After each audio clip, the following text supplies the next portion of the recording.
humans can do something that no other creature can even reach the caliber of doing. Love. Our devotion to love has always been a strong force, really. I mean, we spend an entire day of the year where the whole point is to express your love towards another human being. And contrary to what the extreme red pill bros selling you courses that'll put your ancestry line in debt, and extreme feminists on Twitter making an issue in society out of thin air, you can still have a healthy relationship in society in the 21st century. It might be harder nowadays, but it can happen. But what occurs when there's a lack of this connection? When you seek this craving of loving in life, only to realize that nobody realistically wants your ass. Enter the word shipping. Shipping has become a big thing in the past decade or so on social media. It's like this giant group of weirdos out of nowhere started to infect every fandom imaginable with their delusions. It's one of those words where everyone has PTSD from it because of certain fandoms online.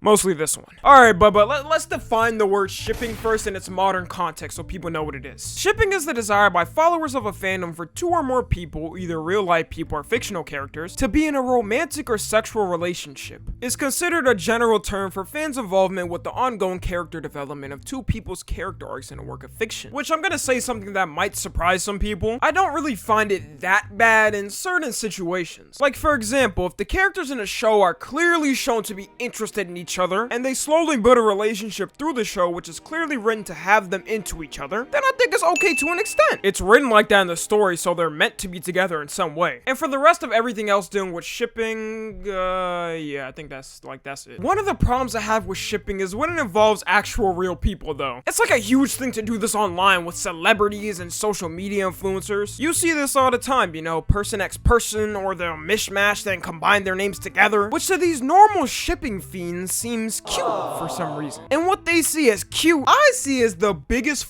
parasocial relationship thing to ever exist. If you really think of it for a second, groups of strangers out there make a community of proposing a relationship between two living human beings that don't know them, have never known them, and probably will never know them. Not to mention, it's just very weird for those two people who get shipped together, because a lot of times people will just do this to celebrities even if they're not in a relationship or anything. Imagine just being buddies with someone and having good chemistry on camera, and everyone just looks at it like, yeah, they definitely bro, that is creepy! I don't know how people can't find that creepy. Like, it's not just a common thing to have good chemistry with someone on camera, and there's no doubt in my mind that some of these celebrities or influencers have seen some of these weird-ass ships, which probably has caused some pretty awkward silences between the two. The worst part, too, is they'll do this to any celebrity or influencer online, even if they barely been with each other on camera. They shook hands once 10 years ago at an award show? They totally belong to each other. They walked on the same street 2 days apart from each other? Nah, they definitely got something going on. They're practically just telling the public they're f***ing. The internet detective meme never fails because these people really be trying to crack the case like Sherlock Holmes. This also gets taken to extreme extents sometimes just to fill some of these people's devious desires. Enter the word fan art. It's really common for people to draw fan art of their favorite celebrities or even creators. The problem for this though is that these shippers also have the ability to draw fan art too. So they'll end up drawing out some of these ships, and yeah, it leads to some of the creepiest shit you've ever seen. A creator I remember who had this big time was Dream. Before the whole Dream face reveal meme, his face was still pretty mysterious and people were always drawing him out to see how he would be like drawing different types of fan art. He was also a part of this group of creators known as the Dream SMP. And I always heard that Dream's community is really weird and their whole SMP thing has really weird fans. And yo, we're not wrong. These people have some of the weirdest ships and fan art you'll ever see in your life. The one Dream fans mainly like to ship him with is his friend George Not Found, who was always in his videos and is basically like his right-hand man, I guess. Okay, let me just stop chatting and show y'all some of the wonderful ship art between the two of them. Here's one of them. Here's another one of them. And the last but not least, Dream Furry x George Not Found Furry. Alright, Russia, just drop the nuke on America. I understand why you think the way you do now. And trust me when I say this isn't even the worst of it. Go ahead and search up on your own. I can't even show some of the stuff I've seen on YouTube. In fact, these fan arts were getting so out of pocket and insane that Dream himself had to tell everyone one day, "I'm not gay. I think women are very attractive." A tweet of him saying he's not gay got over 300,000 likes. This just shows how important it was for them for some reason. I don't understand. Where are your priorities? And honestly, even if he was gay, that still doesn't make any of this fan art between them okay. But Tommy, I mean, it's just an outlet for my creativity and not real anyway, so why does it matter? For any shippers out there who say that, first you need to put that energy into actually getting a job. And also imagine if it was you and your friend being drawn online like that. Imagine opening the internet every day and it's just random strangers drawing you and your friend in every sexual position in the book. Every at you get is just you and your friend tonguing down each other while grasping firmly on each other's backs. I don't think that would be very fun and creative to you. Another big group online that does this to real people is K-pop fans. I don't think there will ever be a time where I bring up K-pop fans in a positive light on this channel. There's just something wrong with some of their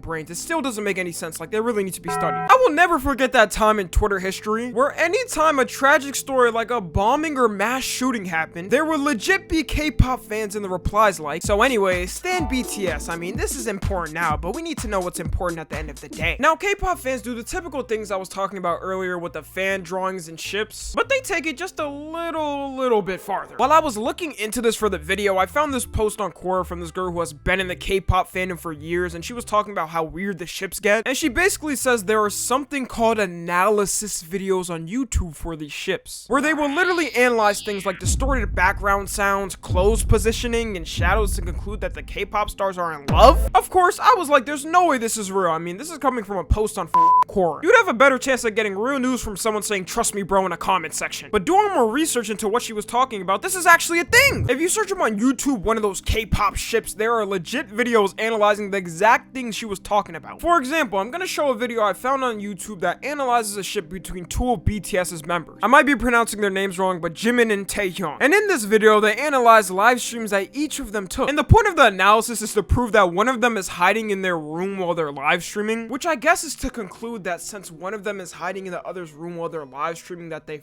off camera or something. I don't know. Some of the things they analyzed from this video to conclude that they're together and lovers and potentially sleeping together are when he looks to his right side, which means he's looking at him hiding, I guess. When there's some small background noise, which means he's shuffling around and trying to make sure not to get caught by the camera. And when there's a zipper noise in the background. All of this is just proof that they're I mean, is it not obvious? The video goes much more into depth, and I'm not even gonna go through all of it. It would just take too much time. Oh, and trust me, there is a shit ton of videos like this in the K-pop fan base. The stretches in some of these videos are absurd. It gets to the point that they start to think there's slurping and kissing sounds in the background. And it's not like these videos are small change either. This one I'm talking about alone has 234,000 views. There's just no saving this younger generation, dog. Also, let's say even if they are in the same room together, I don't know if these shippers know this, but they're in something called a band. And in bands, it's not uncommon for the group to share rooms to save money. Like, can we not consider this super weird and parasocial when it gets to the point they're borderline just breaking down audio tracks and dissecting the megahertz of it? I start to think you're a little mentally insane, dog. And even when we switch to the fictional character side of things, there is a lot of weirdness that goes on there too. One group of people I think we aren't surprised that does this all the time is anime fans. There are certain anime fans out there that love to ship anyone even if they've had no interactions with each other. It's pretty much just person x person to the point they do it between other animes that aren't even in the same universe. You could say, well, Tommy, I mean, what's wrong with that then? Fictional stories, the characters aren't real. And normally I would say that's a-okay and fine, but y'all forget that anime fans aren't regular people. Some of them just take this concept of shipping and just ship absolutely anyone together. And when I say anyone, no one is off limits. We got the classic Naruto x Sasuke, two straight men and married individuals with kids, by the way. Tanjiro x Nezuko, brother and little sister, by the way. And probably the most popular out of all of them for these weirdos, Deku x Bakugo. The fact that two characters who are clearly not into each other, Bakugo basically tries to whoop the shit out of Deku every chance he gets, are the most shipped characters in this show is just deplorable. They done made everything on them from fan art to fanfics to body pillows and even fan animations on YouTube. You cannot make this up. This shit has 20 million views, bro. That's almost my entire channel views combined. Which should just show you how big this ship is. It's also pretty weird to me that a lot of them are full-grown adults shipping minors together as a hobby. But they'll always say the same excuse every time you call them out on their degeneracy.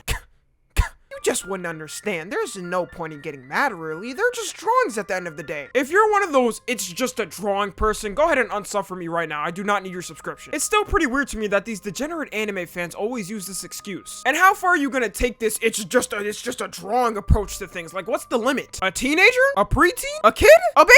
Which, funnily enough, in the My Hero Academia fanbase, this is a very common thing to do. They ship everyone together, from the teachers to the kids, the parents to the kids, and one degenerate one that there's quite a bit on is Deku x Eri. And if you don't know, Eri is a 7-year-old girl in the show. That's it, there's nothing else. People ship a high schooler with a 7-year-old girl. There should be no reason shipping fan art like Deku X Airy exists on this planet we live on. And the worst part about this to me is that there's definitely a good chunk of weirdos online who get off to this type of stuff. All it takes is a VPN and clearing your history and they pretty much can never get caught, at least by a family member. That is pretty much all I can endure talking about shippers online and this whole shipping culture online. To end it off, I think it would be great to get thoughts on this from a professional psychologist with a PhD. It's an article about the psychology of shipping and bro hit it on the nail pretty much. I'll leave the link in the description if y'all want to read it. Ben Snene says, quote unquote, shipping reveals a lot about our society and about just how lonely and unloved people often feel. It is this loneliness that fuels the need to experience romance and love at least vicariously. And what better way is there to do so than shipping ? Which I couldn't agree more with really. Shipping's popularity is directly related to the amount of loneliness in society now. A lot of times these shippers are just either coping by making these ships or just filling their sexual desires. Granted, like I said, I'm not saying this for everyone. I think there is a lot of people who either just say it as a joke between fandoms or don't do it in weird ways. And then there's,